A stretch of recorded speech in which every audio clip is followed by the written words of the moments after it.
But yeah, that's interesting that YouTube is tackling down. There's a lot of cussing. things that are affecting you, like gamer channels, which sucks enough because gaming is one of the lowest paying niches when it comes to like RPM. Really? Yeah. The highest, of course, is like business finance. Yeah. But a lot of that is like a lot of those companies are willing to spend more money because they're more cash rich. Yeah. Yeah, it's interesting. And a lot of crypto shit. Crypto's a scam, bro. You just found out? No, I've been on that. You've been on that? I've been on that wave. Would you invest in CryptoZoo? That's hilarious. I think I've heard about CryptoZoo or the zoo or zoo. I don't know how you even say it. I didn't hear about it until that CoffeeZilla series of exposing the backgrounds and that shit. Did you watch those? No, but I seen like the headlines of it. You know, like they're worth watching. Yeah, and his video quality is really, really, really good. Yeah, I seen like clips because I saw like a YouTube just explaining the whole thing, and they would show clips. So it looked pretty well thought out. Yeah, basically, it was just so funny watching the Logan Paul's reaction to things. He's basically not denying any certain things. It's just like, oh, there are these people are criminals, and it's like, well, you hired a bunch of criminals. It's like you're just a dumbass. Didn't he like not deny, but then wasn't he like going to sue? Yeah, he was saying he was going to sue for defamation, which he would not have no chance of winning. Yeah, and then he said, because defamation, you have to literally prove that this person, one, is lying, and two, they're doing this all on purpose just to ruin your reputation. And it's like, no, clearly he's done enough where it's actually vetting and researching. Yeah. Let's explain what we're talking about. You go, because I don't know as much probably as you. So, apparently Logan Paul has been trying to play around in the crypto space for a couple times. Like, actually, I think he's on his third project. I love how they call them projects. They call screw the whole crypto sphere. Honestly, there's certain aspects of it where I'm like, oh, that's pretty good, like technology and ideas. But it has to be some regulation on it because some of these people just, bro. Yeah. So I'll try to explain it, but if you really want a full detail on it, actually just look up for the CoffeeZilla 3-part series doing it. But do it after this podcast so we can keep our retention up. Retention? Okay. Yeah, retention. Just making sure. Pretension? Is that even a word? I have no idea. I'm making up words. I feel like E40. Retention. But let's see. I'm trying to think best way to start. So apparently he had some project in the past called like Inky Dink or some BS. I don't know. It was supposed to be like a parody, but of course, even the parodies work as scams in the crypto sphere because they kind of convince you to invest on it like right away, and then it crashes and then it has no value. But the people who sold at the beginning take off with a bunch of money. And then he came up with this quote unquote game, a crypto based game, where basically you use this zoo token to buy these eggs. Sorry, I'm dying. And then these eggs will hatch at some point, and it turns into an NFT, and then you're able to then try to combine those with other ones to make like hybrid animals, and then you can I don't know how it works. His video explained it a lot better. The CoffeeZilla video explains how it works a little bit better. But the funny thing is, like on the interviews where Logan Paul was promoting it, he's like, "Oh, we spent like 6 months like hand making this art." It's literally all stock images. Wow. It's literally like Adobe stock images, and then like they would combine animals. They put like an elephant trunk on a koala, but it's like that's not that complicated to do in Photoshop. Like that's not 6 months of work. Yeah, that's like you could do all of those probably in 2 weeks. Yeah. Wow. Yeah, and it's like, hey, you didn't hand make shit. Yeah. Yeah, and then so basically, then what happened is, in the last video, it really details it, but all the people that were behind the scheme. I don't know. They're behind the project. Sorry, that's a better word. All the people behind the project then did like their initial investing opening. I don't know how all that works. And one of the dudes kind of like pulled some bullshit on that too to get a lot. So they all agreed how much they were going to invest initially. So like one person was going to do like 100K, another one's going to do 100K, another one's going to do 50K. And then one person, the fourth or fourth person involved.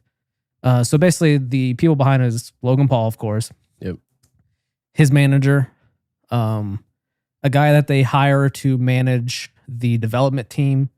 I think his name was Eddie Ibanez, and that dude basically, CoffeeZilla found out, oh, this dude was just full on scammer. Like he tricked like the New York Yankees manager to hire him to work with like data. Wow. He told apparently he had told him that he was one of the main people behind the analytics team for the Eagles when they won the Super Bowl. Turns out he didn't. Wow. He also said he was a orphan. Was not. He said he went to MIT. Never went there. Wow. Apparently he said he worked with the CIA. CIA is never going to tell you a true answer, but highly unlikely. Yeah, very unlikely. Basically, this dude was just a full-on scammer his whole life. That's crazy. And then the other dude involved, his name was the Crypto King, so you can imagine how much of a scammer he is. Yeah. So the Crypto King dude, whatever, he was only supposed to do like so much, but then he used other wallets to buy up a shit ton of like the initial issuing of the token. And then there was like some text messages behind the scenes where all of them are fighting, blah, blah, blah. And apparently he was just doing this because Logan Paul screwed him earlier in the process. So he was trying to screw Logan Paul. It was basically just a whole mess of just like a bunch of scammers all fucking scamming each other. Yeah. And then like once it actually officially launched, Eddie Ibanez and Crypto King, they both just like liquidated all theirs and just came out with, I think Crypto King left the project with $6 million profit. Wow. And then the other dude left with like 1.7 profit. That's crazy. Logan Paul kept his, and his manager, they kept his. Like they didn't sell theirs off. So it might not have been so much a scam on his end, but the issue comes down to a bunch of people lost a bunch of money. Yeah. Because of his inability to manage a team and vet people. Yeah. Because the first development team he hired, apparently, he said like in his response that, oh, the first dude you talked to, oh, he's a criminal, da da da da da. And it's like, you hired this dude. How does that help your credibility? That's crazy. So basically, you're fully negligent. Yeah. You're responsible. You're somewhat responsible for this. Yeah. And it's like, say like, I fucked up. I hired these criminals without doing enough vetting. You think if I took on this project when I shouldn't have. But the issue also comes into on the earlier text messages beginning of the project, he clearly was doing it for money. Like that was all the conversation. It wasn't about building an awesome game. It was all about of course, making money, money, money. Of course. So it's like you were trying to make a bunch of money off this. He's on his third crypto project, and I guess that one's actually making money. Okay. But this one, he's like trying to like hide it. Yeah.